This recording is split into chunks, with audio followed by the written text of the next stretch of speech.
Pronto, Camila. Bom dia, Oi. Camila. Feliz de te encontrar. Também, é um prazer estar aqui com você no espaço da CIPA. Para quem não conhece, a CIPA é a Coordenação Internacional de Psicoterapeutas e Psicanalistas que trabalham com autismo, fundada em 2003 pela psicanalista da SPP, Genevieve Ag, que tanto avançou nos estudos do autismo, e também da Marie Dominique, né? Ami. Marie Dominique Ami. Isso. E hoje é presidida pelo professor e psicanalista Bernardo Gomes. Aqui na CIPA Latinoamérica, a gente tem conseguido trabalhar, já tem 5 anos, com um grupo de psicanalistas de referência no Brasil, que trabalham e estudam, né, no avanço das pesquisas do autismo.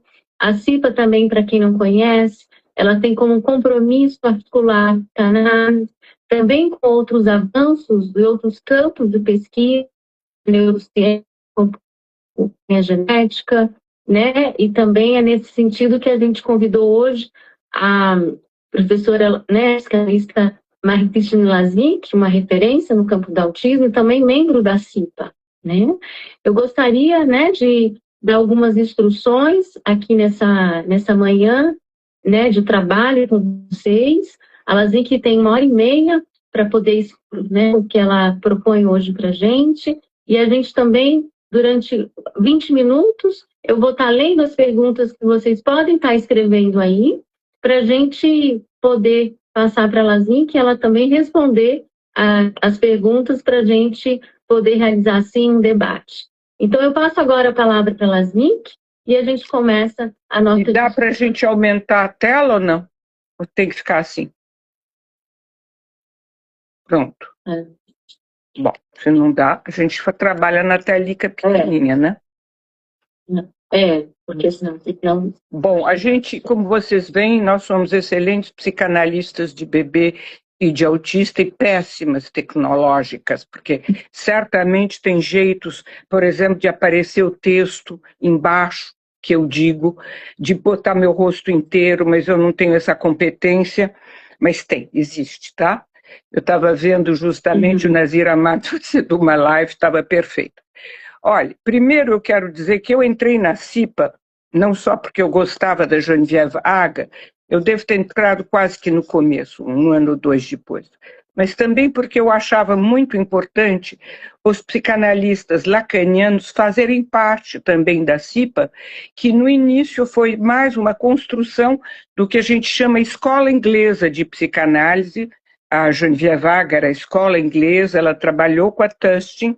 Eu hoje vou falar da Tustin, e eu achava muito importante haver, primeiro, esse cruzamento de escolas psicanalíticas, porque vai ser uma das coisas nas quais eu vou terminar do que está acontecendo de bom na Inglaterra, porque acontecem coisas muito boas, viu? Não posso falar em... Está pedindo para falar em portunhol. A Nora está pedindo para falar em portunhol. Mas eu não vou falar em portunhol porque tem muito amigo brasileiro que está aqui. A gente está fazendo isso para os países latino-americanos espanhóis ou para o Brasil? Para a CIPA Latinoamérica, que também está incluído a Argentina e Uruguai, né, membros lá. Você quer que eu fale em portunhol? Sim, é possível? Posso tentar. Em geral, eu preciso de um treino prévio, que eu não fiz ontem, porque eu pensei que eu ia falar em português, né, gente? Mas tem muita gente que de habla hispânica, em português. Aí tem gente pedindo para falar em português. Vocês decidem, tá cheio de gente pedindo para falar em português. Tá vendo? Se a gente tivesse, nós vamos ter que ser melhores em tecnologia. Quando aparecer, pode aparecer até a tradução. Então vamos fazer em português, já que a tradução, e a gente vê aqui a questão da tradução. Tá bom? A gente vai... Tá cheio de gente aqui me dizendo eu não entendo espanhol. Bom, é um começo da dificuldade que nós temos para nos entrelaçar, não é? Um conceito que lhe é muito caro, não é? Então, eu contei que eu fui para a CIPA por isso, e que eu sempre tive muito prazer em trabalhar com a Geneviève, porque ela nos sustentou muito desde o início em toda a parte que fizemos de pesquisa. Porque, por estranho que pareça, e por razões históricas que eu vou contar aqui, foi no grupo lacaniano que as pesquisas científicas sobre autismo começaram. Para isso eu tenho que fazer um pequeno histórico, eu vou levar uns 5 minutos de histórico, tá? Nos anos 90, 95, quando eu publiquei meu primeiro livro sobre autismo, Rumo à Fala, eu me havia dado conta que eu tinha resultados bem melhores com uma criancinha de 2 anos que com uma de 5. Conclusão, se nós pudéssemos recuar no tempo, seria muito mais interessante. E eu fui ver todos os colegas, inclusive os professores de medicina, o Gauss também foi visto na época, ninguém tinha a mais mínima noção de como se podia avaliar risco de autismo em bebê. Nos anos 90, 95, isso não existia. O que existia era a pesquisa dos nossos amigos italianos, a Sandra Maestro, que, aliás, é interessante contar que a Tustin e a Ana Alvares tiveram casas lá na Toscana. E então houve uma influência em Pisa da escola inglesa, porque eles passavam as férias lá. Então, a Sandra Maestro fez supervisão com a Tustin, o que eu nunca fiz, pessoalmente, não é? Então, houve uma influência, mas isso tudo não levava de maneira nenhuma a se avaliar como vamos saber quais são os bebês que vão desenvolver um autismo. Enquanto a gente não tinha essa solução, como que nós íamos poder recuar no tempo, já que era evidente que o nosso instrumento psicanalítico era cada vez mais eficiente, mais baixa fosse a idade, certo? A partir daí, foi a Nora Scheinberger que me deu uma chave. A Nora, eu acho que está aí, não é, Nora? Você está aí? Sim. Então, a Nora tinha uma menininha de 5 anos, autista com déficit, com retardo, sem linguagem, com tudo que a gente quiser. Então, a Nora, ela ficou muito impressionada com essa menina, porque ela nos trazia, eu digo nós, porque eu tinha a honra de ser a supervisora da Nora, a pedido dela, e foi uma grande aula, uma grande escola nos anos 90. Essa menina nos trazia uns recortes não, recorte não, ela trazia a revista toda. Toda semana ela entrava com a revista Paz, nas quais tinha uma mamãe com um bebê, ela trocava a fraldinha, e o bebê, toda vez, esse bebê, ele, da fraldinha, dava o pezinho na boca da mamãe, a mamãe beijava o pezinho, o bebê olhava embevecido para a mãe olhava embevecida para ele. E Nora e eu ficamos embasbacadas, porque isso voltava a insistir. E durante talvez 2, 3 meses, até a gente entender que havia alguma coisa que ela nos dizia ser vital. O vital era o terceiro tempo do circuito pulsional, o que me obrigou a trabalhar, porque aí eu me lembrava que isso existia no Lacan, mas que no Freud não estava muito claro, então fui eu trabalhar a teoria da pulsão do Lacan. Essa teoria da pulsão nos deu uma hipótese que era a seguinte: o bebê que vai se tornar autista, ele não faz terceiro tempo. O que quer dizer isso? Esse bebê, ele simplesmente não se faz de gostosinho para a mãe. Ele não dá pezinho, ele não se faz comer pezinho, ele não se faz comer barriguinha. Enquanto que os bebês típicos todos, alguma hora eles fazem isso. Generalizando as pulsões, a gente se deu conta que o não se fazer comer o pezinho levava para também não se fazer olhar, não se fazer escutar. Enfim, não tinha terceiro tempo de circuito pulsional, no sentido Lacan, de uma forma ativa da pulsão. Bom, com essa hipótese na cabeça, nós encontramos num congresso da UEM em Paris o pessoal de Pisa, que nos trouxe pela primeira vez os filmes caseiros de bebês que eles se tinham tornado autistas. E o que a gente descobre? Que eles, os italianos, não viam como sair disso, porque algumas vezes o bebê entrava em contato, outras não, e eles não entendiam quais seriam os que se tornariam autistas ou não, então diziam que no primeiro ano não havia possibilidade de avaliar. Com a ideia do terceiro tempo do circuito pulsional, eu matei várias charadas, ou seja, em público, levantei e disse, não, esse bebê não pode se tornar autista, porque eu via terceiro tempo de circuito pulsional nele. Eles mostravam bebês típicos e os outros. Eles ficaram tão impressionados que me convidaram para vir a Pisa. E aí começou uma aliança muito grande, que foi dar, em 95, na ideia de se fazer um projeto de análise de sinais de risco em bebês de 4 a 9 meses, que vai ser a pesquisa PREO.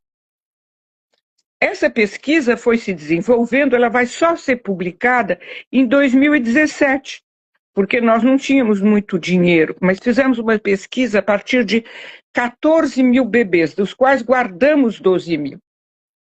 E, em 2017, publicamos uma primeira grade. Na época não tinha grade nenhuma antes de um ano, ano e meio.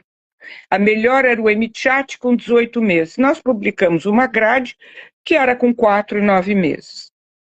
Por isso, a gente interessou muito todo mundo. E, aliás, o Golsio, que não é lacaniano para nada, devo dizer que a história do terceiro tempo do circuito pulsional com o bebê de risco, ele ficou apaixonado.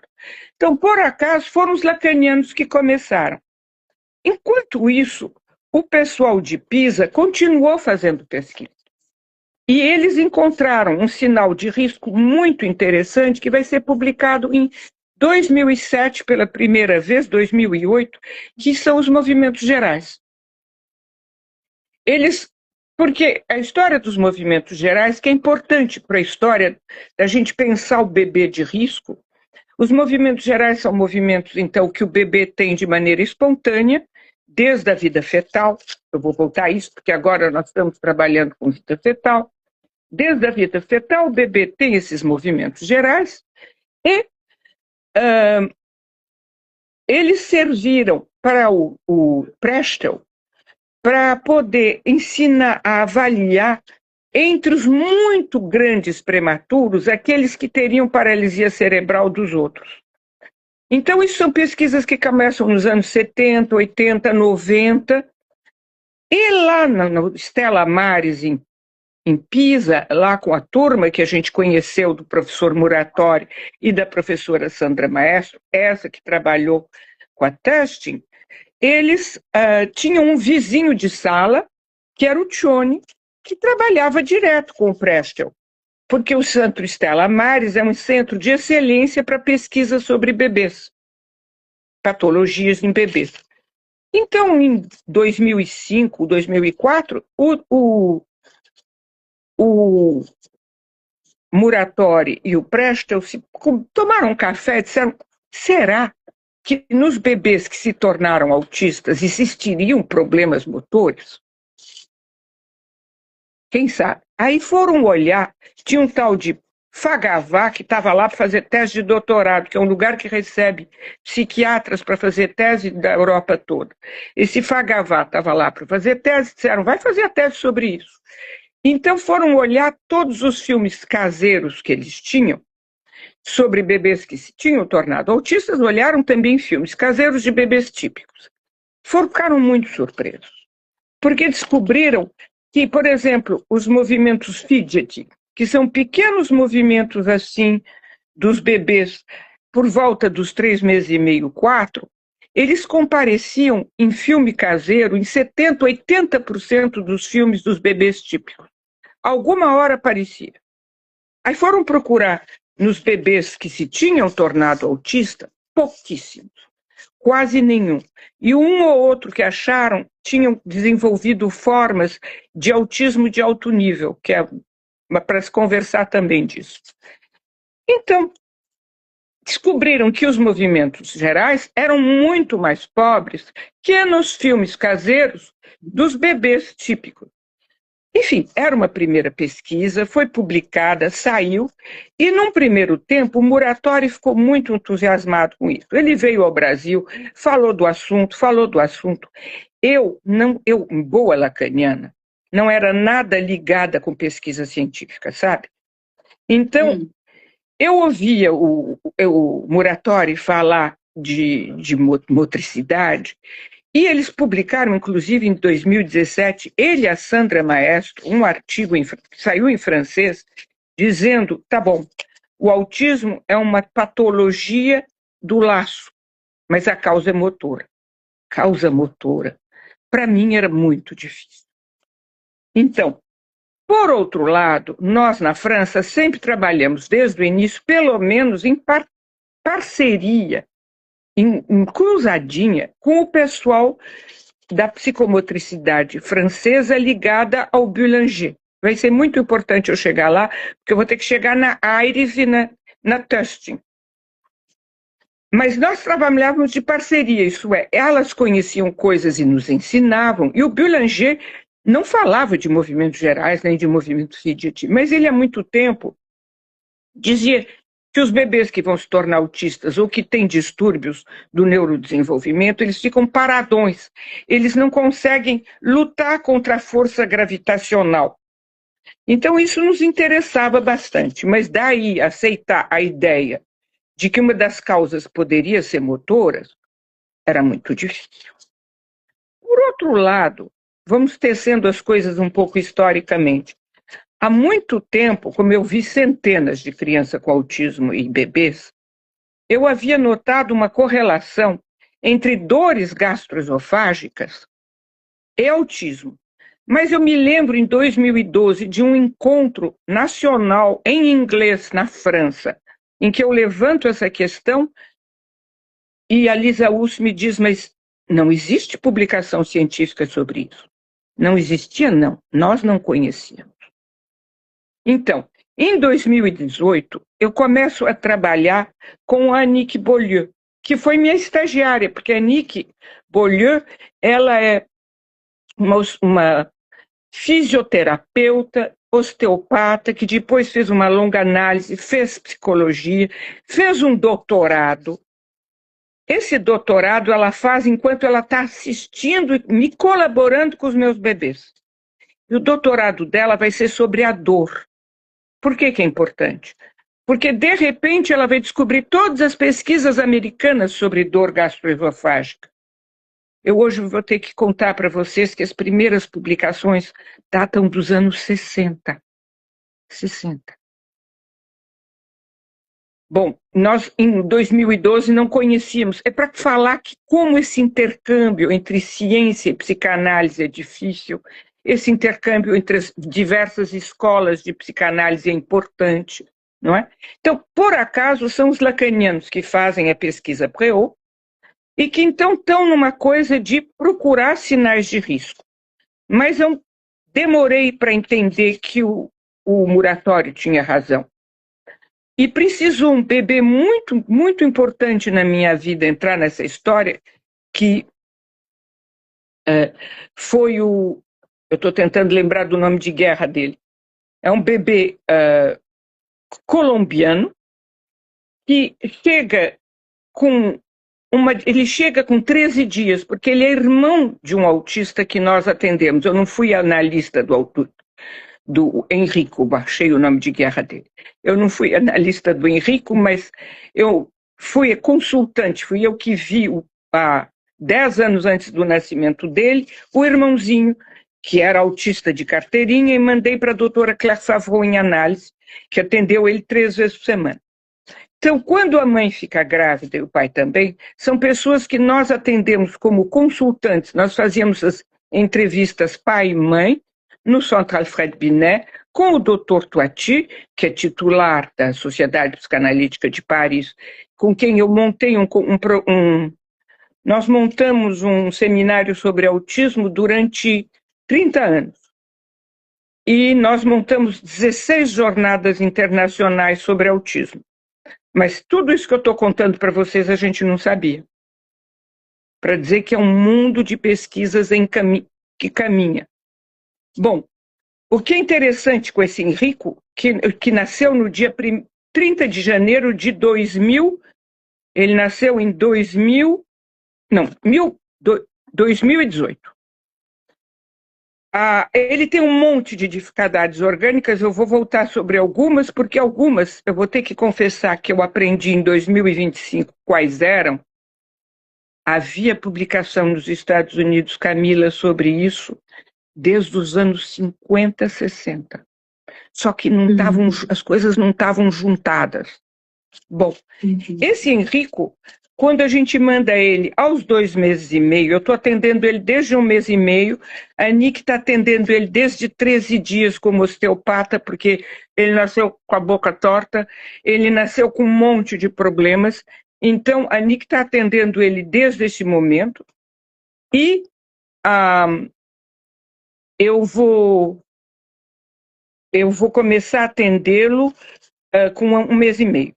Com 3 meses e meio, quando a Muriel Chauvet, que é sensório-motricista, que vem do Boulanger, que é sensório-motricidade, ouçam bem, porque eu vou ter que falar de AIRES, eu vou falar para você da integração sensorial, porque é isso que a Tustin tinha ouvido cantar.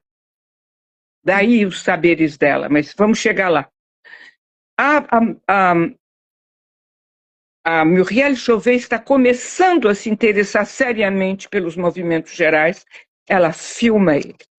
Se a gente tivesse em Zoom, eu mostrava para todo mundo. Ele é de uma pobreza. Você mostra um bebê típico, vê o Henrico na época, é um desastre. E a gente está atendendo ele há 2 meses, hein? Mas os movimentos gerais, eles não são sensíveis a isso. Eles são equipamento inato desde a vida fetal. Nós vamos falar disso depois em vida fetal. Então, simplesmente, malgrado o meu trabalho, malgrado o trabalho da Nick, ele tem movimentos gerais paupérrimos. A partir daí a ficha cai. Quer dizer que o Muratori tinha razão, que a gente pode avaliar sinal de risco em bebê a partir dos movimentos gerais. Nós estamos, então, em 2018. A partir daí, a gente filma todos os bebezinhos que Daniele Vanderlei atende, que todo mundo atende, a gente filma os movimentos gerais. E todos os que vêm para nós, porque têm dificuldades na interação, todos esses têm também movimentos gerais muito frágeis. Bom, aí a gente começa a se interessar. Descobre que a Krista Einspieler, Camila, não sei se você fez a formação com ela estava em São Paulo essa semana, não é? Sim, tá. Porque agora nós estamos todos ligados com tudo isso. A Krista Einspieler tinha feito uma primeira publicação com alguns casinhos em 2015. Eram alguns casinhos que ela tinha de crianças que ela tinha visto com 2 anos e meio e ela tinha filminho. Também batia. Aí tem também uma publicação de uma austríaca que ia um pouco nesse sentido, mas eram pequenas publicações, certo? Não eram coisas de volume. 2020 entra a Covid, e nós temos um monte de tempo para trabalhar todas juntas, não é? Nós nos reunimos todo sábado para trabalhar, já que não tem cinema, não tem praia, vamos estudar. Sim. E, ao mesmo tempo, na França, a Geneviève Agui e eu resolvemos nos inscrever num curso de movimentos gerais. É preciso que vocês entendam que ela também começou a aprender isso em 2020. Os conceitos da Geneviève batiam muito em paralelo com os do André Boulanger. Ela já tinha uma série de notações a respeito de dificuldades motoras e de posicionamento nos bebês, mas nenhuma grade de avaliação em bebê. Certo? Avaliação, ela tem uma grade maravilhosa para se avaliar o trabalho que o psicanalista faz com o bebê, mas não uma grade para avaliar risco, para a gente poder vê-lo cedinho. Então só tinha a nossa. E é um fato que nós fomos, eu digo nós, a minha escola, fomos os primeiros, o que eu chamo de minha escola largamente, a turma que se formou comigo em Paris, e que muita gente é ligado à Ali, nós tínhamos visto muitos bebês, porque como a gente viu 14 mil bebês para fazer a pesquisa da PREO, a gente trabalhou com 700 médicos de UBS, 700. Isso está recomeçando. Eu vi há pouco que tinha a Natália, que já está retrabalhando com médico de UBS, mesmo se não é 700, em Presidente Prudente, eu não sei se ela ainda está conectada. Natália, você dá um alô aí, se ainda estiver conectada. Mas o que é interessante é que eu tenho a impressão que as pessoas não estão mais conectadas, viu? Você acha que ainda estão? Estão conectadas. Se a Natália estava conectada, eu estou dizendo que ela estava trabalhando com médico de UBS, ela não está mais. Bom, tá, sim, a Natália mandou uma florzinha para dizer que está conectada. É para dizer que esse trabalho está recomeçando aos poucos no Brasil. Então, os 700 médicos de UBS, claro que mandaram bebês para nós, e principalmente os de Paris, que me mandaram muitos bebês. Isso permitiu fazer um enorme trabalho. É preciso saber que a Tustin, eu vou contar para vocês, porque eu fui estudar o que a Tustin aprendeu na Califórnia, porque o marido dela foi para o MIT nos anos 50. Ela foi com ele, e ela foi visitar uma série de centros, e ela provavelmente entrou em contato com o centro onde a Aires trabalhava. Sim. Ela não cita nas obras dela a Aires, mas eu acho que a razão pela qual ela não cita é a nossa patologia psicanalítica, minha, tua, de nós todos. É que acabamos falando só em conceitos psicanalíticos, com medo de citar pesquisadores que não sejam da nossa área e não parecer suficientemente psicanalistas. É um problema que nós temos todos, de fazer fronteira, conexão com as outras áreas, por exemplo, a área da ciência, mas ela sabia, eu acho, coisas disso, porque vocês vão ver que muita coisa que ela pensou estavam nas descrições da Aires. E a Aires tem muitos pontos em comum com o Boulanger.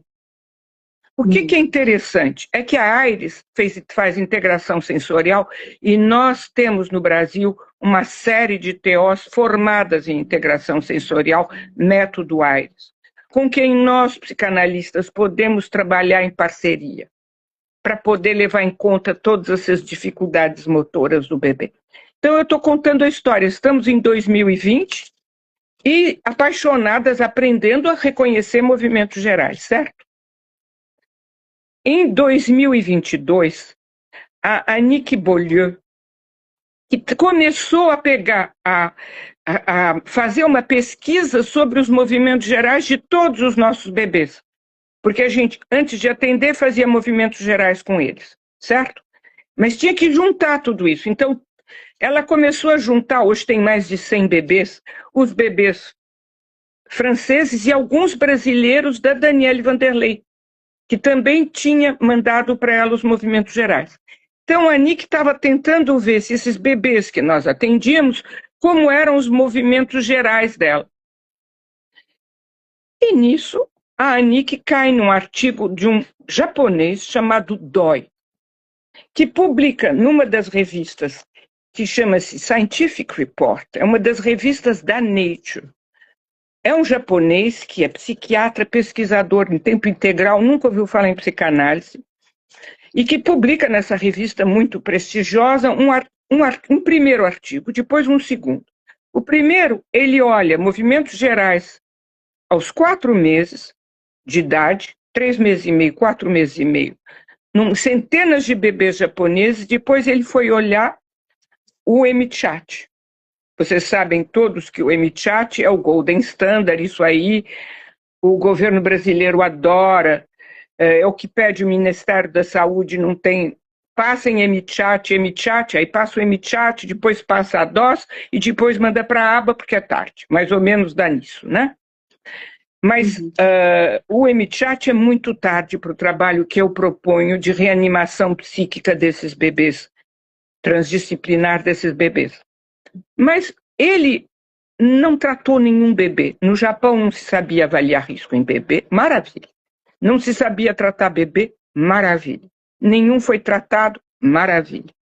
E aos 1 ano e meio, 2 anos, passaram o MChat e acharam uma correlação altíssima, acho que é 87% para cima, entre os sinais de risco dos movimentos gerais aos 3 meses e meio, 4, e o MChat com 1 ano e meio, 2.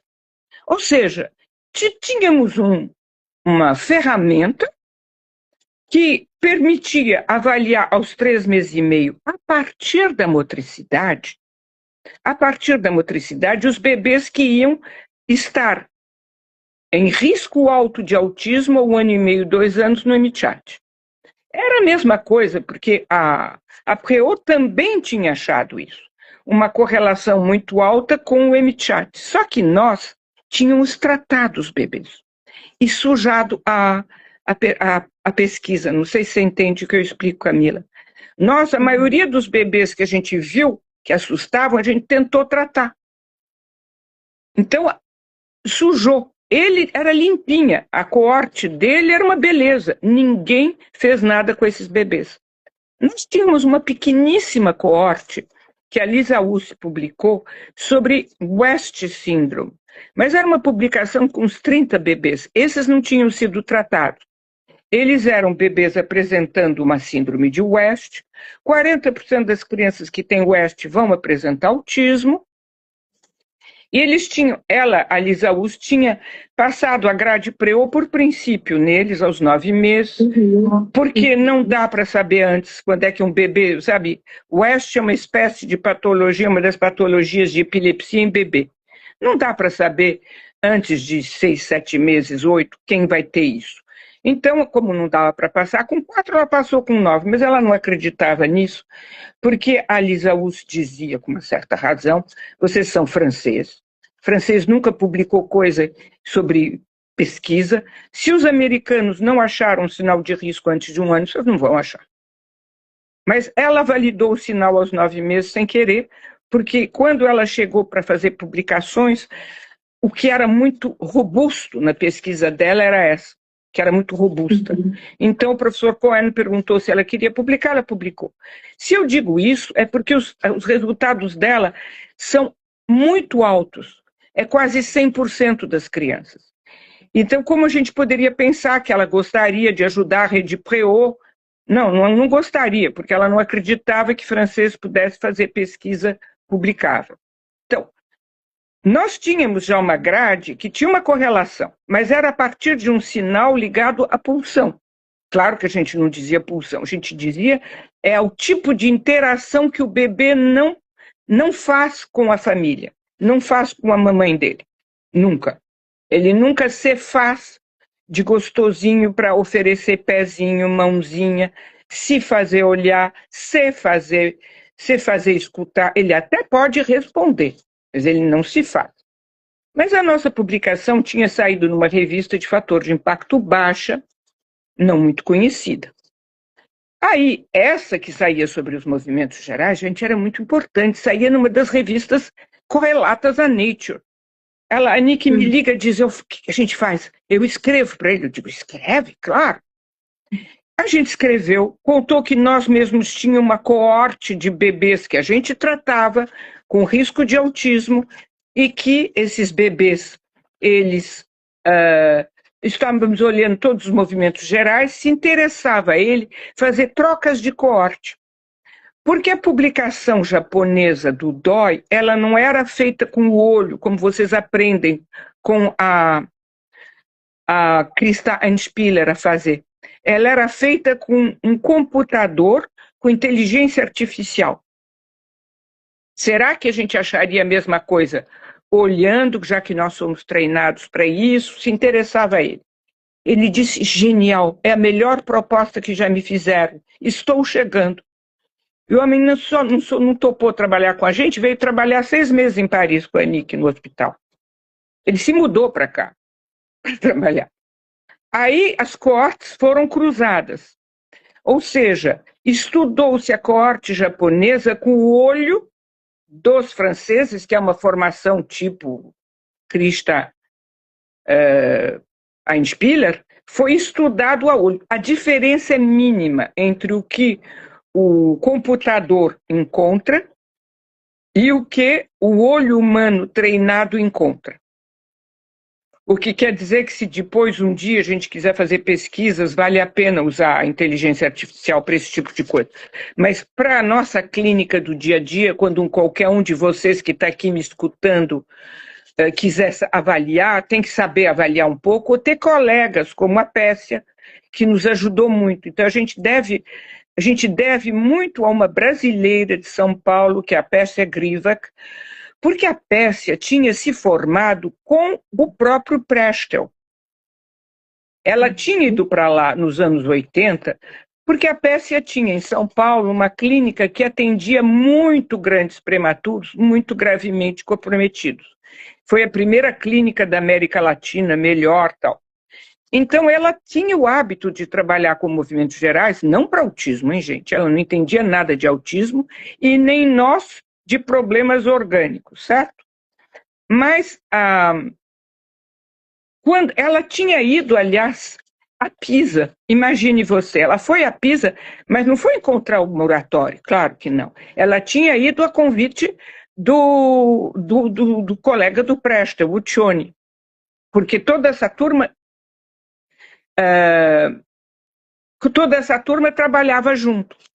Bom, nós catamos a Pérsia, que tinha se aposentado, que bom, estava com tempo livre, dissemos, tudo que você sabe agora sobre movimento geral, vem trabalhar com a gente para os bebês de risco.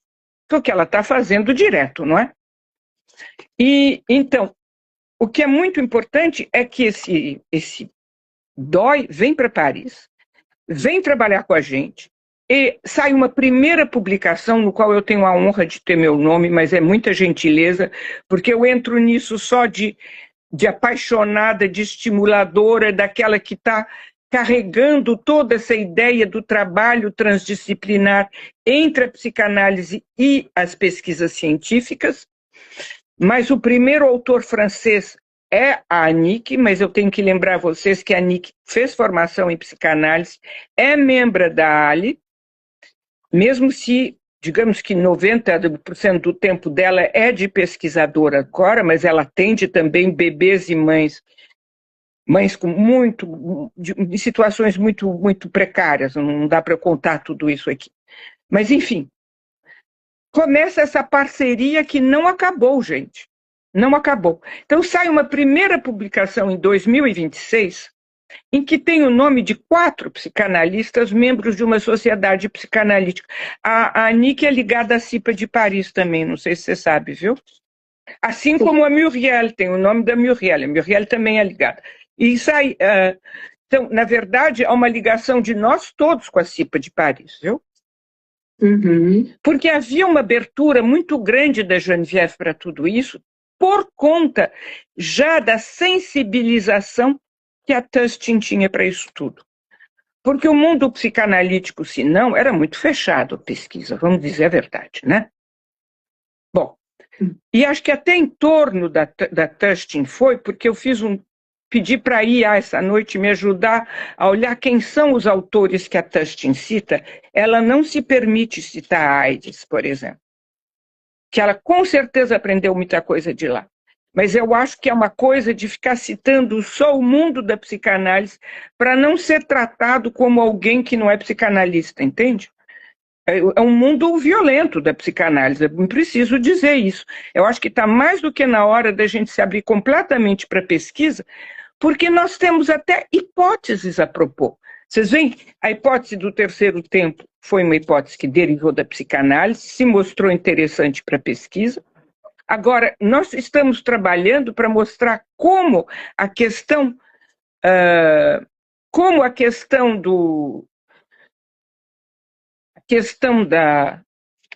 dos movimentos gerais se articula também com a psicanálise. Isso seria uma outra conferência, num outro momento, mas nós temos perfeitamente como articulá-la a partir de uma noção freudiana que o Freud expressa na carta dita 52, que hoje chama 116, quando ele tenta pensar quais são, ele faz um modelinho de como, entre percepção e consciência, como é que vão se engramar as experiências no aparelho psíquico. Então, claro, vai ter o inconsciente e o pré-consciente, mas tem antes. entre a percepção pura e o inconsciente, um outro lugarzinho que se chama em alemão, fazer chique, falar que nem o Lacan em alemão, Wahrnehmungszeichen, sinais perceptivos. Esses sinais perceptivos são muito importantes, certo? E eles têm tudo a ver com, por exemplo, são quando em sincronia duas coisas acontecem. Por exemplo, a mamãe canta, o bebezinho mexe.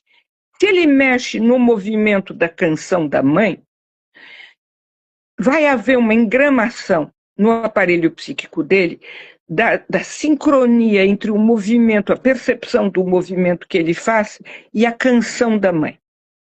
Se eu entrei na canção, eu espero voltar a ela, senão, Camila, você me cobra.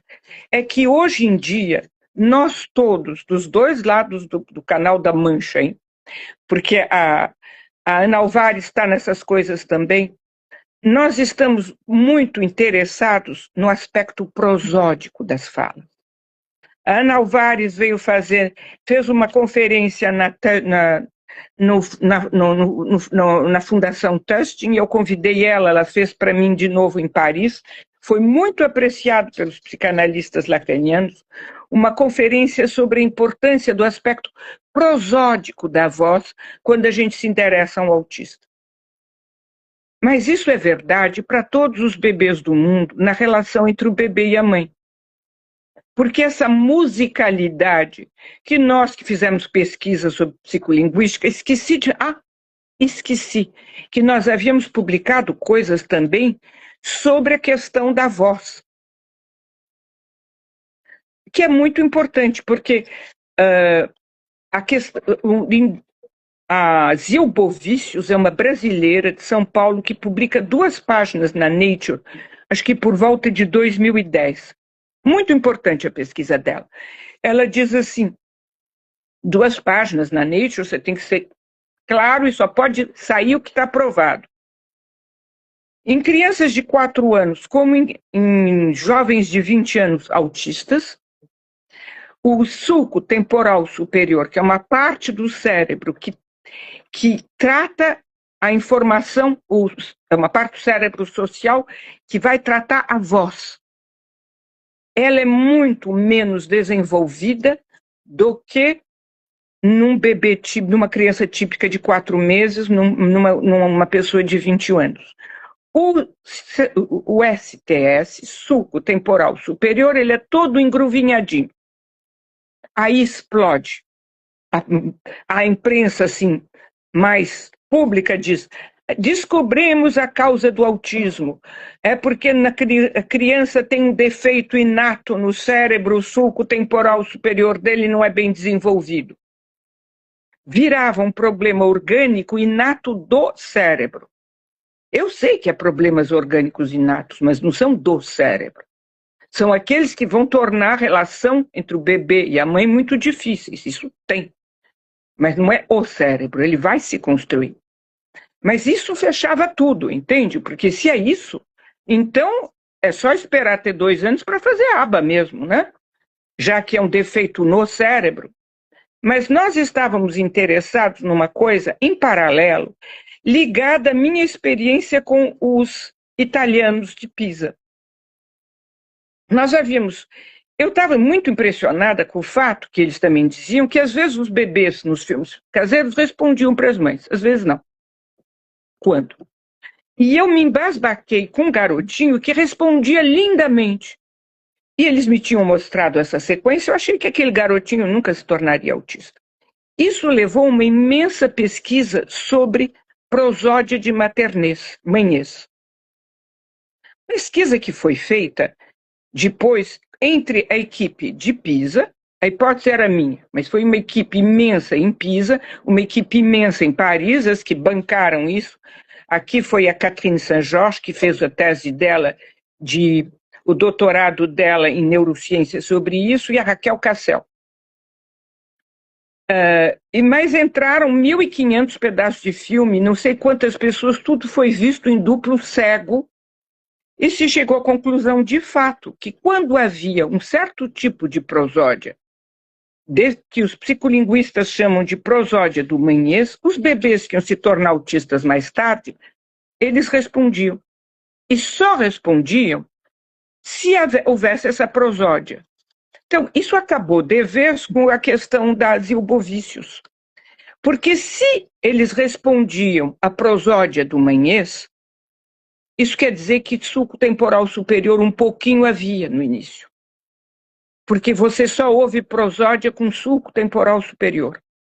Ou seja, o fato que aos 4 anos ele era todo pequenininho e mal desenvolvido, comparando em ressonância magnética com o cérebro dos outros bebês, isso era secundário e não primário.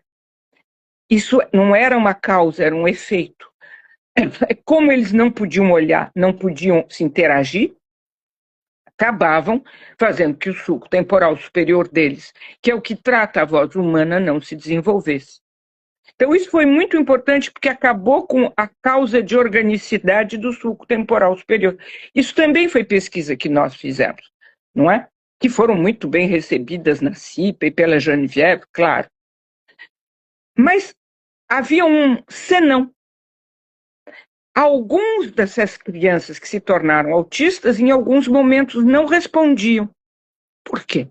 A gente não sabia. Quando a gente aprendeu tudo que a gente sabe hoje sobre movimentos gerais, sobre arrière-fond, pano de fundo, como é que vocês chamam isso? Pano de fundo? Pano de fundo?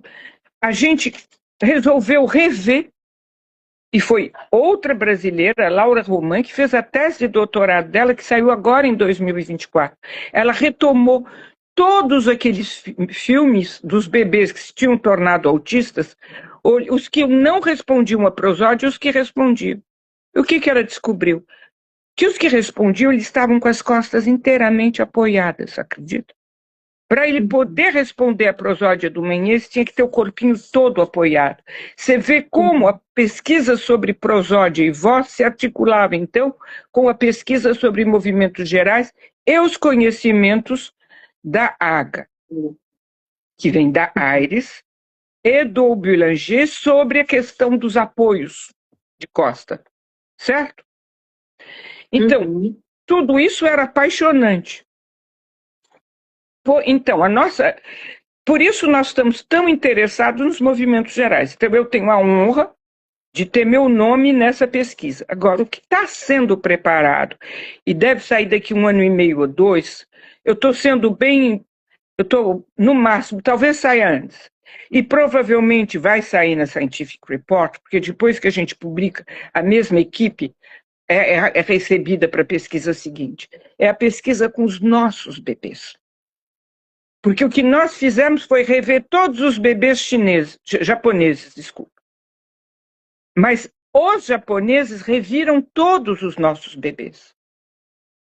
Então, o que é interessante no que eu estou contando, gente? É que os nossos bebês nós tratamos. Então, muitos que tinham movimentos gerais péssimos não se tornaram autistas.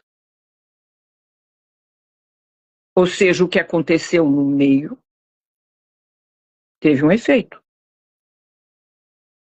Se sair isso na Scientific Report, vai mudar muito com relação à questão que nos cobram sempre de publicações científicas sobre a avaliação do que nós fazemos, da qualidade do que nós fazemos, certo? Bom, então, nós ainda temos quanto tempo eu ainda tenho para contar agora da Tustin? A gente pode ir até 11h15, depois a gente abre 15 minutos para discussão? Então, no meio disto, eu vou para Londres dar uma conferência. Para os lacanianos, vou com a Maria Roth, que é a minha pincha, e, aliás, nos lacanianos de Londres, em Londres tem muito lacaniano dos fóruns e tem muito lacaniano do Miller, do campo freudiano. Nós praticamente temos ninguém. Eles me convidam para fazer uma pesquisa sobre autismo e eu vou contar todos esses sinais de risco, e como eu tenho medo dos lacanianos, eu vou articular tudo isso com a psicanálise, para eles verem que não é porque a gente fala de sinal de risco que a gente parou de ser psicanalista, né? Aí, jantando, o patrão deles chama Darian Lieder, guardem esse nome, Darian Lieder, que é um homem que tem muito livro publicado no Brasil. Ele é um grande psicanalista lacaniano, ele é que dirige a coleção da Karnak Books para livros lacanianos lá na Inglaterra. Ele me diz, mas o que eu vejo lendo, porque ele leu meus livros todos, antes de eu vir, é que você não conhece nada sobre pesquisa americana. Você não entende como que a Tustin estava a par de tudo isso há muito tempo? Vocês, franceses, são um desastre. Aí ele me excluía um pouco, mas tinha um francês francês. Vocês perderam um tempo louco com psicogênese. Nós, na Inglaterra, nunca entramos nisso, porque nós entendemos que a Frances Tustin tinha razão. Que havia fatores inatos nesses bebês desde o início, porque ela tinha ido para os Estados Unidos e tinha estado a par de tudo isso. Eu fiz uma cara, eu disse, você tem toda a razão, eu nunca tinha visto as pesquisas americanas sobre esses sinais de risco. E,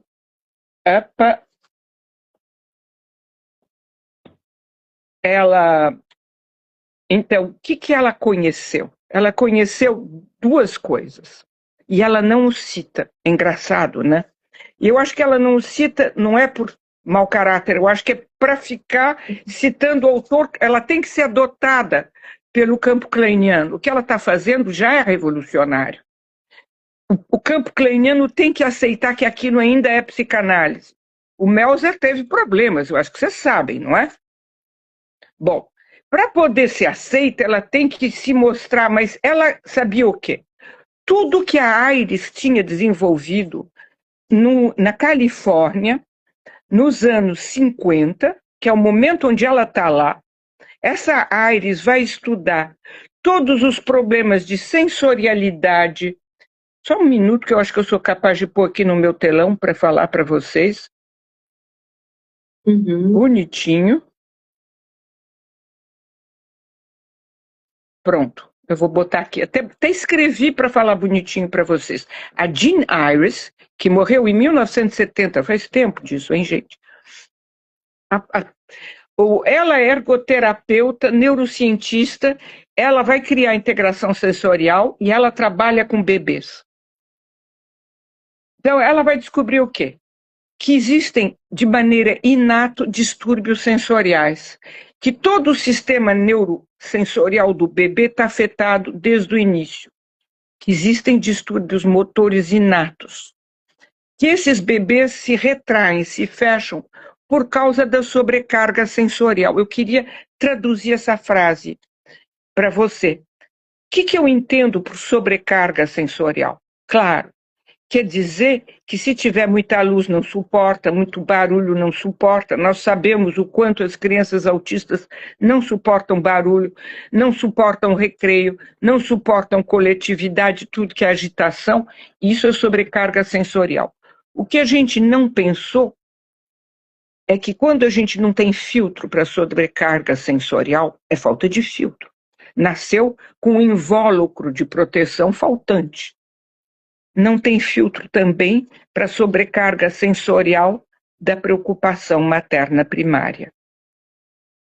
Então, eu queria aqui dizer para todo mundo ouvir.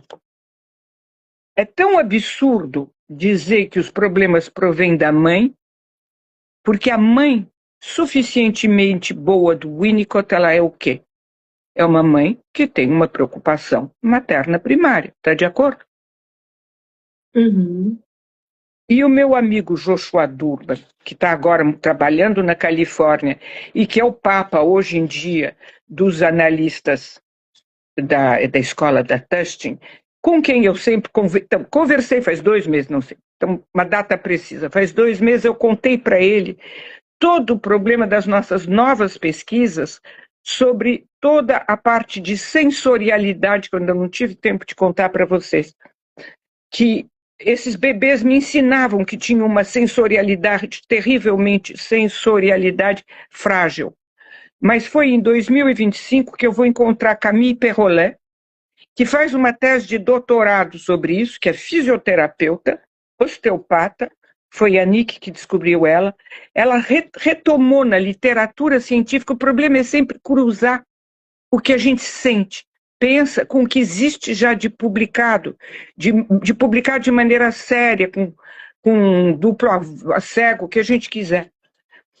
Ela retoma, dentro das pesquisas mundiais, o fato de que existem bebês cujo sistema neurovegetativo é tão frágil que quando alguma coisa dói, alguma coisa é difícil, eles não têm os estádios normais que tem um bebê.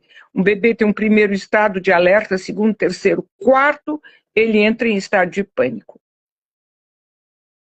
Enquanto isso, o próximo socorredor tem tempo para intervir, não é?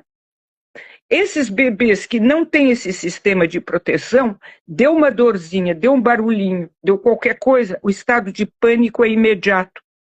A gente sabe isso porque eles produzem hormônios de estresse, o que é extremamente prejudicial para eles, inclusive para as conexões neurônicas. Bom, então, o que é interessante é que eu descubro isso, mas vou descobrir que, então, a Iris já falava de sobrecarga sensorial, isso o Boulanger não fala.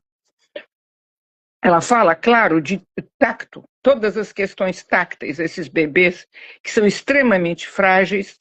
Ela fala do fato de que quando eles estão sofrendo disso, eles se entram em hiperextensão, ficam rígidos.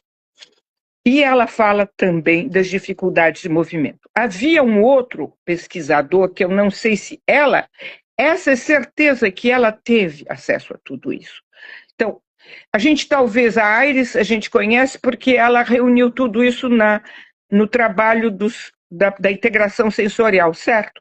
Mas com certeza era uma série de pesquisas que naqueles anos 40, 50, estava permeando o campo dos estudos em neurodesenvolvimento, certo? Mas não é o campo da psicanálise. Psicanalistas não conhecem. Ela volta para Londres sabendo tudo isso.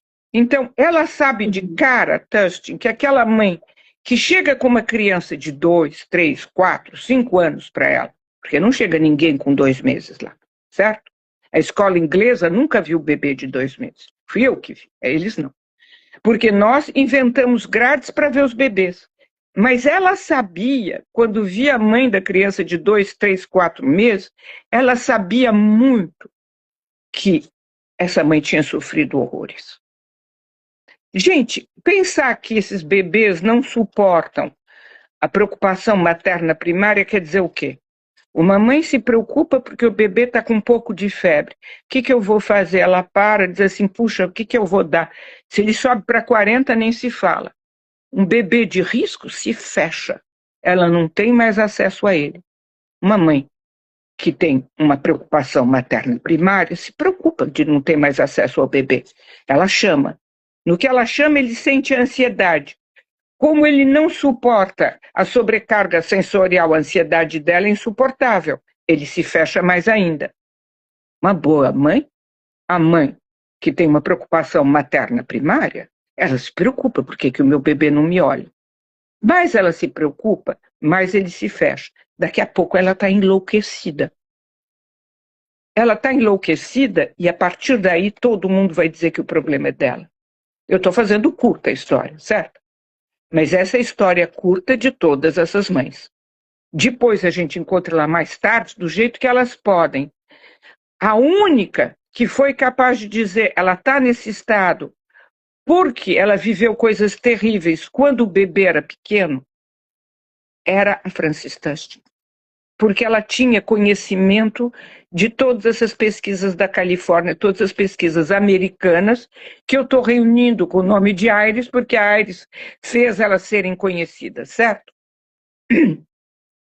Ou seja, a situação patética de um lado e do outro do Canal da Mancha hoje é que as associações de pais de autistas na Inglaterra são muito amigas dos analistas, porque sempre foram recebidas de braços abertos, carinhosamente.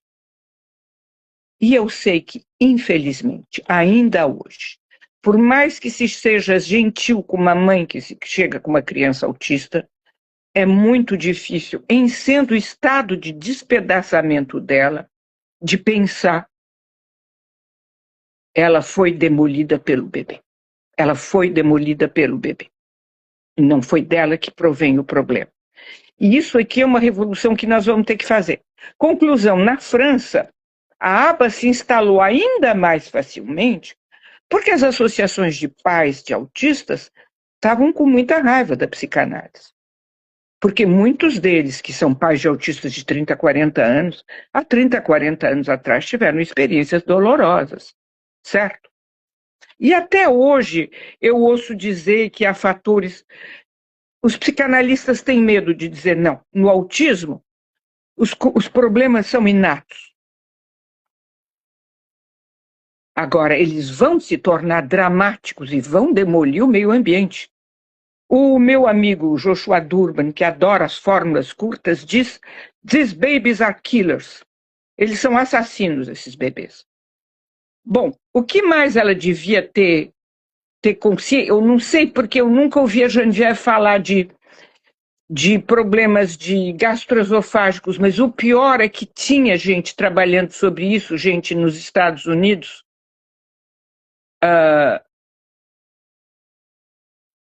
Aí tem a Bárbara Fish, também outra que eu não conhecia. Você conhecia, Camila, Bárbara Fish? Não. Pois é, a gente não conhece essas coisas. A Bárbara, ela vai descobrir um monte desses sinais e ela vai publicar. Uma das publicações que eu não consegui para vocês hoje, 1964, gente, sobre os problemas dos problemas motores nos bebês no bebê que vai se tornar autista. Ela chama de psicose, certo? Estamos em 1964. Ela já tem uma publicação sobre problema motor. Uhum. Então, qual é o mundo? O mundo é assim. O mundo nos Estados Unidos, e isso eu tinha encontrado quando eu fui aos Estados Unidos dar conferências, convidado pelo pessoal da IPA, eles me diziam: não, você mexe com autismo não tem mais nada a ver com a psicanálise, porque é orgânico. Então, havia uma confusão entre haver fatores orgânicos que criam o autismo e o fato que nós, analistas, não teríamos mais nada a fazer com isso. Então, de novo, os caminhos não conseguiam se cruzar. Só se cruzaram na Tustin, que, infelizmente, não sabia encontrar os bebezinhos, não é?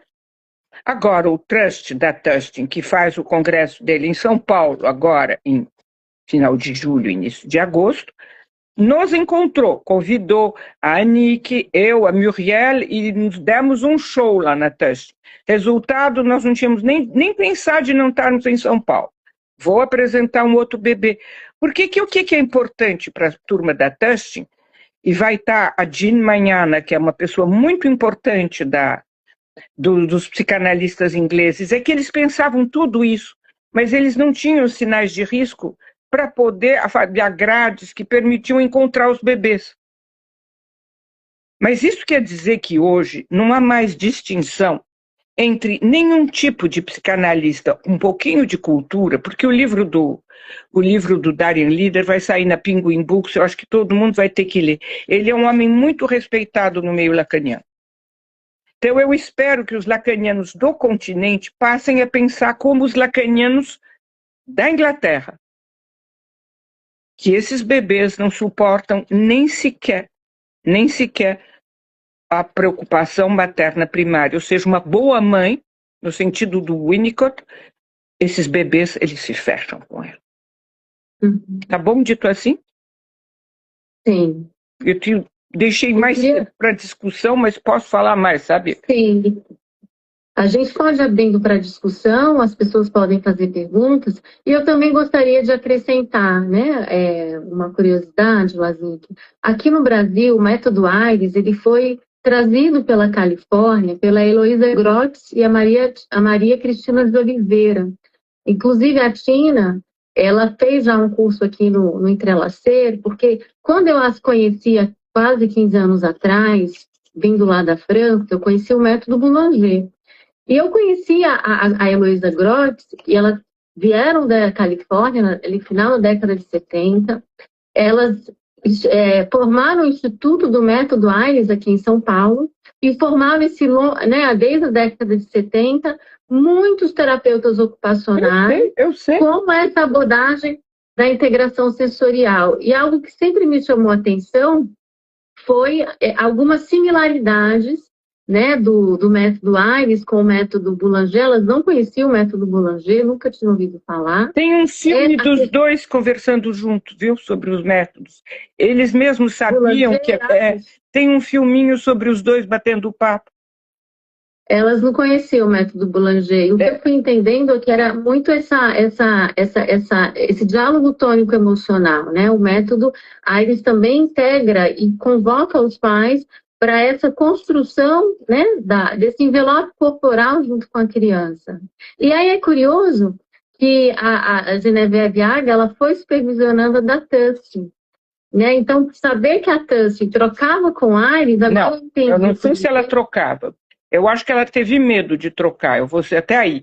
Mas quando eu te conto que eu levei 10 anos para aceitar que o motor tinha importância no autismo, eu acho que não. Ela descobriu, ela se convenceu daquelas pesquisas todas, mas ela tinha tanto medo, porque ela tinha uma posição um pouco marginal, entende? Ela não era na lista de adultos, super reputada da sociedade britânica. Então, acho que ela tinha medo de trazer outras áreas que fossem dizer para ela, tá vendo? Isso não é psicanálise. Tá vendo isso? O número de vezes que eu ouvi, porque eu faço pesquisa, ela não é mais psicanalista, é pesquisadora. Entende? Então eu acho. E outra coisa que você está dizendo, que é muito importante essa relação com o pessoal da tua amiga. Muito, porque tem um artigo no próprio livro da Águia, agora eu não vou conseguir lembrar exatamente qual é o artigo, que ela menciona o método Ayres. E aí eu até tomei um susto e fiz um print e mandei para a Heloísa. Olha só, a Genevieve Aga, com quem eu fazia supervisão, né, com quem eu sempre estudei as teorias, ela mencionou nesse artigo o método Ayres. Então, talvez desse olhar da Tussi, né, ela como supervisora da Águia. Muito bem, mas você sabe o drama no Brasil? É que como nós analistas tínhamos o hábito de ficar entre nós e não trabalhar com a pesquisa e nem com a transdisciplinaridade, se você, na maioria do pessoal da integração sensorial, trabalha na aba, de vez de vir trabalhar com a gente, certo?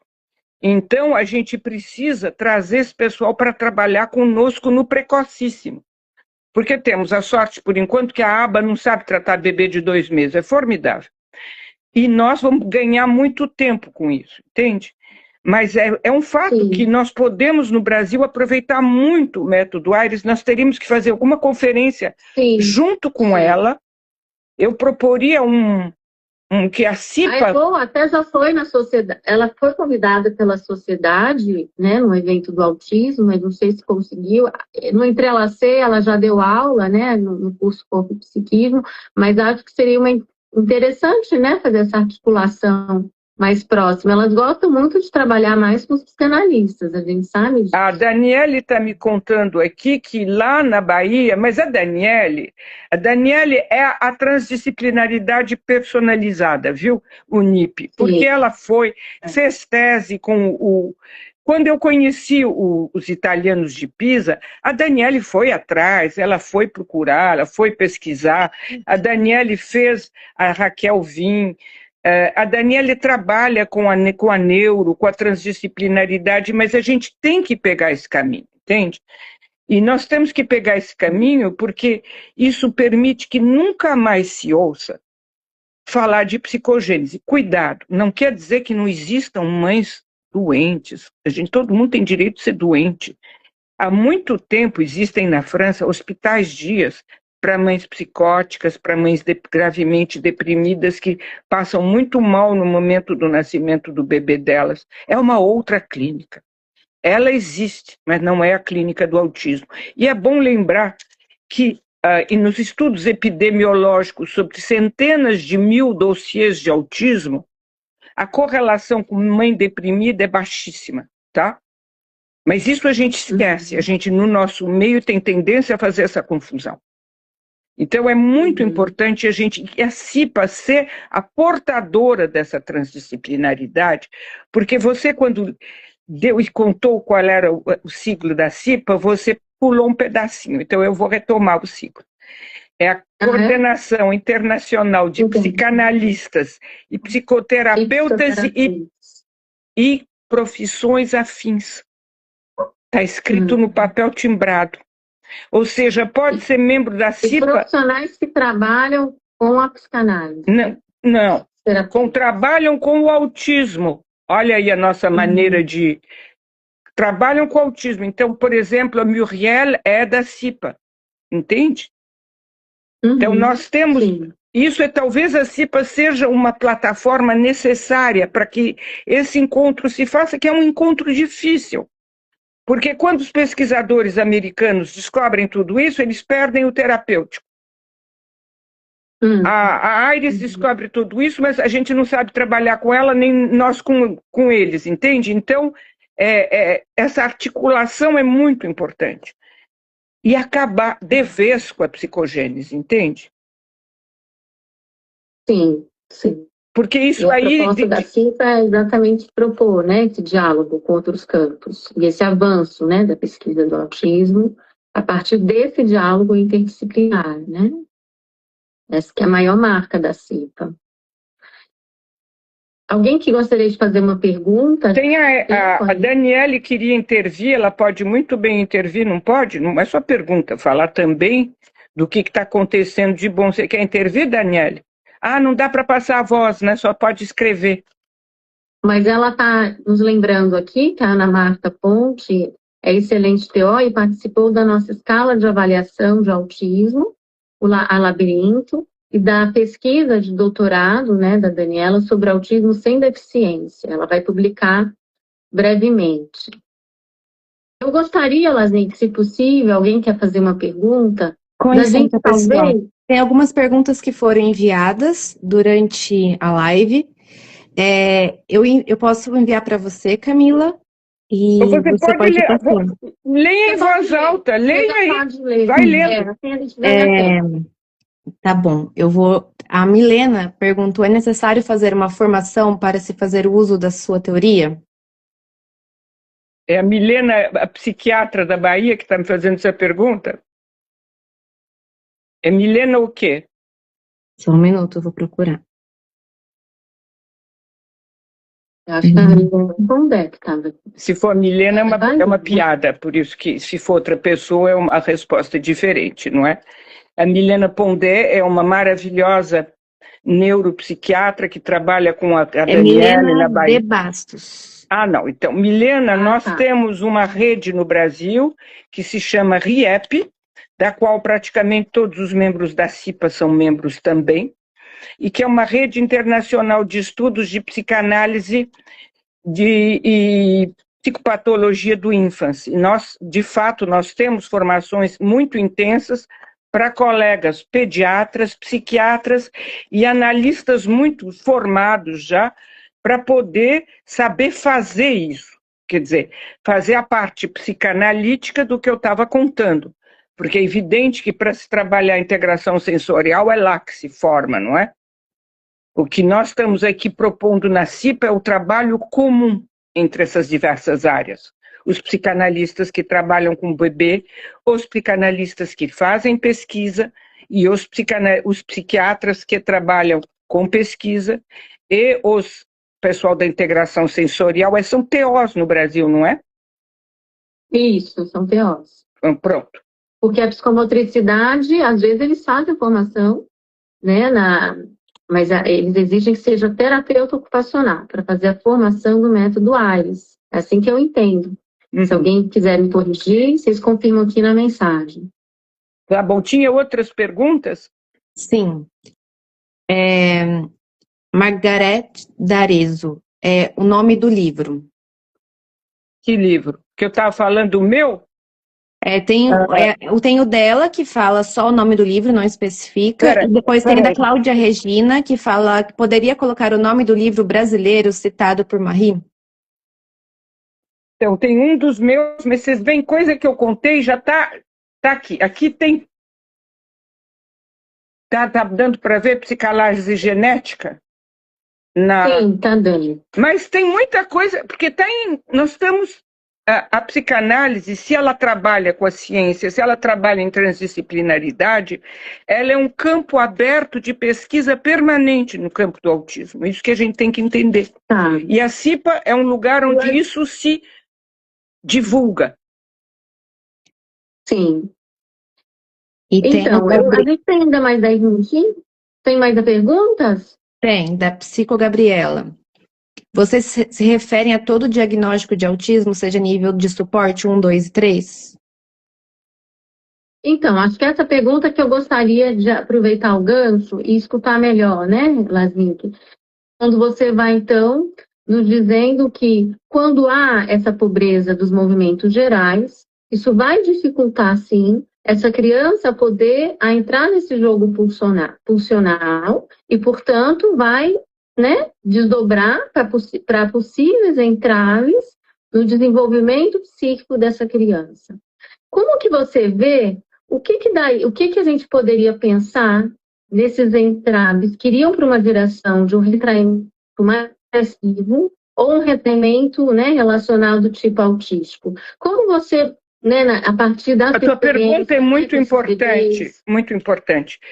Eu disse que todos os bebês que vão se tornar autistas tinham MGs de péssima qualidade. Tem gente que tem MG de péssima qualidade e não vai para o autismo, mesmo sem tratamento. Porque nenhuma desses fatores, eu citei muitos fatores, não citei só o MG, falei de dor gastroesofágica, falei de todos os distúrbios da sensorialidade, falei da falta de filtro, falei do fato que esses bebês não suportam. Falamos de muita coisa, certo? Que por isso eles não podem entrar numa relação pulsional com a mãe. Então, a gente viu todo esse quadro e que a fragilidade motora deles é tal que eles só podem ouvir uma linda prosódia se as costas estiverem todas apoiadas. Então, não é só o fator que determina, são muitos fatores. No entanto, quando a gente estuda irmãos e irmãs de autistas, nem todos vão se tornar autistas. É importante saber que 20% sim. E se é menino, é 25%. No entanto, os outros 75% não se tornam autistas, certo? E muitos deles apresentam fragilidade dos movimentos gerais, o que mostra que a correlação não é direta. Mas aí vai entrar nos DIS. Muitas dessas crianças que têm dor gastroesofágica, fragilidade de movimentos gerais, que, no entanto, estão em contato visual com a mãe, eles conseguem estar na relação o tempo todo. Malgrado essas dificuldades, provavelmente eles não têm... Uma das dificuldades que eles não têm, porque é por isso que eles podem entrar em contato, é que eles suportam o fato de ter uma mãe suficientemente boa. Uma mãe que tem uma preocupação materna primária. Se ela fica preocupada com 40 de febre, eles não precisam se fechar. Certo?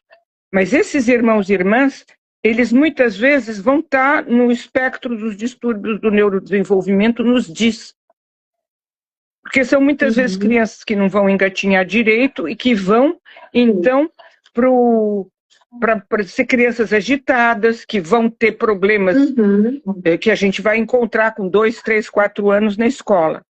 Então, isso é um campo mais amplo, que mostra que não há uma correlação direta entre fatores, é o conjunto dos fatores, mas são fatores inatos. Eu esqueci, eu peço 2 minutos para dizer que os movimentos gerais, eu tinha dito que começam em vida fetal, e atualmente a outra pesquisa da NIC, onde entra o Gols também, o Missonier, a Pérsia, daqui de São Paulo, então São Paulo participa dessa pesquisa, a Muriel, eles estão examinando os movimentos gerais em vida fetal.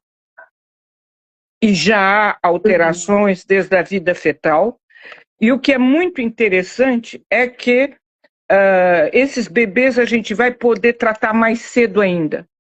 A Muriel Chauvet atendeu em sensório-motricidade bebês cuja vida fetal nos apavoraram nos filmes. Porque eles estavam ou durinhos, ou em hiperextensão, já assim, pistótonos.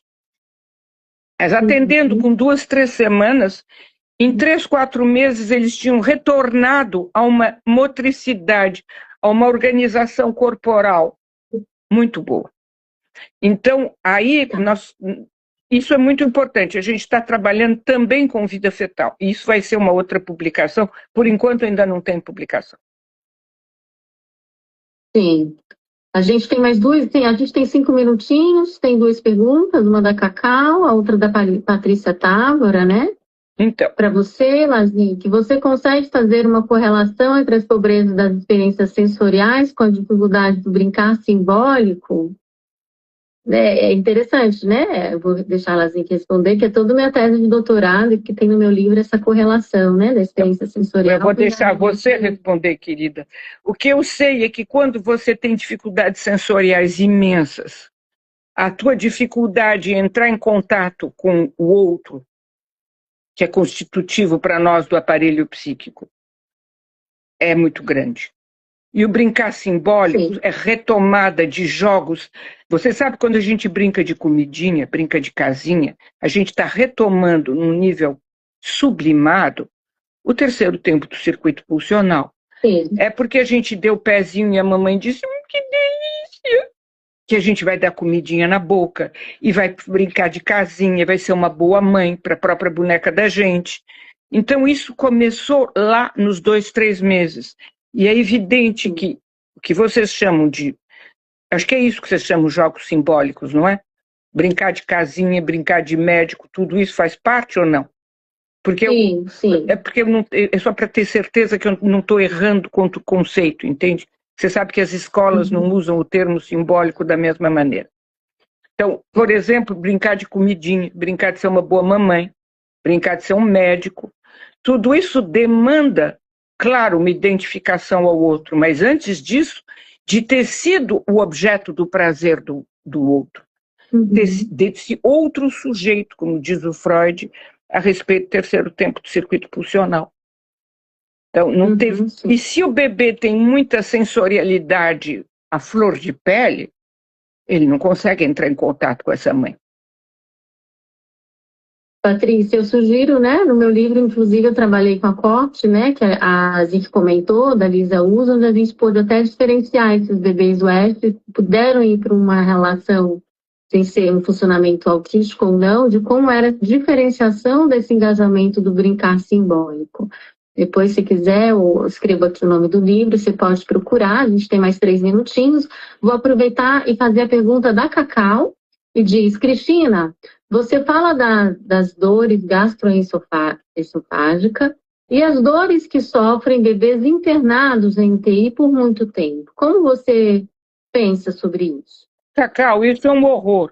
A única diferença é que eu acho que os psicanalistas já tinham se dado conta de que esse sofrimento que foi negado durante muitos anos, o trabalho da Camille Perrolet, que vai ser publicado no meu novo livro que sai, espero, em julho, a Camille Perrolet mostrou quanto tempo se levou para aceitar que feto tem dor. Quanto tempo depois se levou para aceitar que bebê de 1 mês, o prematuro, tem dor. Isso que você está notando foi brutal. Mas eu acho que essa sensibilização, a meu ver, eu espero que eu não seja otimista demais, já chegou. Hoje em dia, nas UTIs de neonatologia, sabe-se que dói. E que o feto sofre, que o bebê pequeno sofre muito. Espero que se saiba. Mas é evidente que se há uma correlação maior dos autistas, o autista muito grande prematuro tem mais autista. Olha, bebê muito grande prematuro tem mais autismo que nos outros, na outra população, provavelmente que isso que você está trazendo é uma das causas. Mas o que até hoje eu ouço a maioria dos pediatras me dizerem, para quê? Para que nós vamos prescrever o omeprazol para um bebê que está sofrendo de refluxo? Primeiro, que todos têm, isso é uma coisa típica em bebê, e passa com o tempo. Poder explicar que esses bebês têm uma relação com a dor que é totalmente diferente dos outros, é difícil. Cacau, você tem toda a razão. Muitos autistas, não é que... Não, na população geral dos autistas, não é muitos que passaram pela UTI, mas muitos que passaram pela UTI neonatal, um pouco demais se tornam autistas.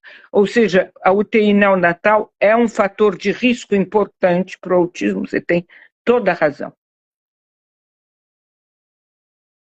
Bom, a gente chegou ao fim, 11h30.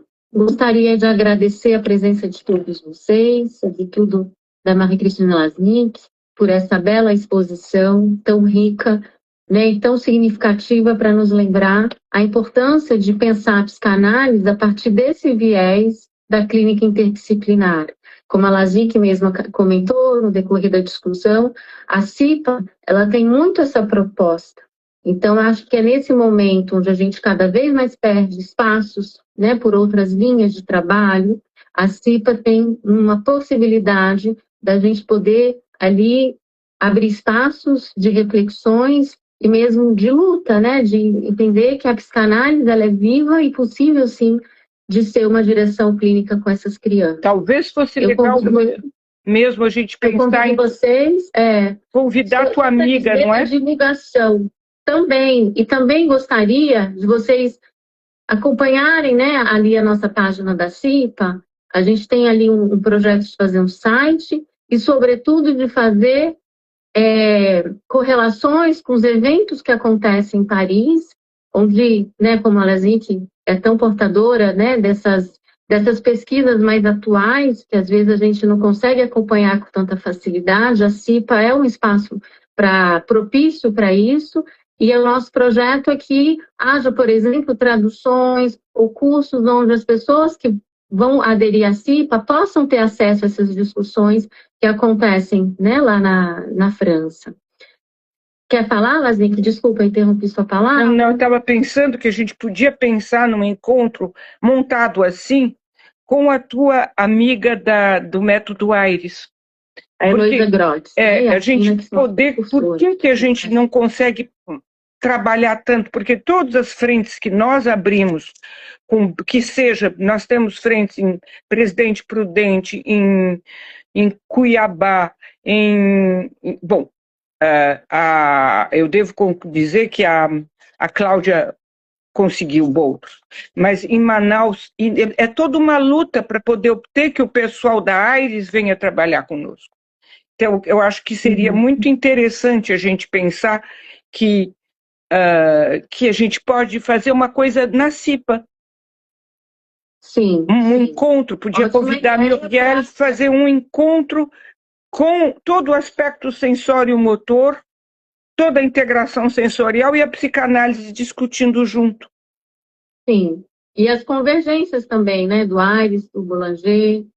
Isso aí a gente pode conseguir o filminho, mas eles sabiam que era muito parecido. A única diferença que os boulangianos dizem é que o Boulanger levava mais em conta o aspecto psíquico. Ah, é? Segundo eles, hein? Estou vendendo peixe pelo preço que comprei. Mas é uma ótima pergunta também para ser feita, né? Mas isso a gente pode trabalhar isso com os colegas. A gente não precisa que as pessoas sejam perfeitas. A gente não sabia de tudo isso. Então, de imperfeição, a gente tem muitas, não é? Podemos aceitar as dos outros. Claro. Mas é isso que é tão prazeroso trabalhar com você, Lasnik. Você sempre traz ideias inovadoras. E é isso que também nos permite acreditar e ser uma geração onde a psicanálise é viva e temos, sim, campo ainda de intervenção com essas coisas. Você vai estar na Testing? Sim. Vamos combinar. Então a gente pode convidar a Jane Manhana, a Jeanne, só que ela só fala inglês, ter uma conversa com ela, porque ela trabalhou muito com a Testing, muito tempo. Perguntar para ela se ela tem uma noção a respeito dessa história o que foi que a Testing trouxe dos Estados Unidos, se ela falava de integração sensorial, porque não escrever a palavra é porque a gente tem medo de ser julgado, não é? Sabe, esse pessoal aí faz desenvolvimento, faz pesquisa, não faz psicanálise, entende? Sim. Hoje, Obrigada. Temos que juntar. Aí, vamos fazer isso, sim. Vamos seguir a página da CIPA, vocês acompanham o nosso trabalho, a gente também vai fazer mais conferências no decorrer do ano. E a gente, então, se vê em breve. Obrigada, Lasnik, obrigada a todos e uma boa tarde. Tchau. Tchau. Como é que sai aqui?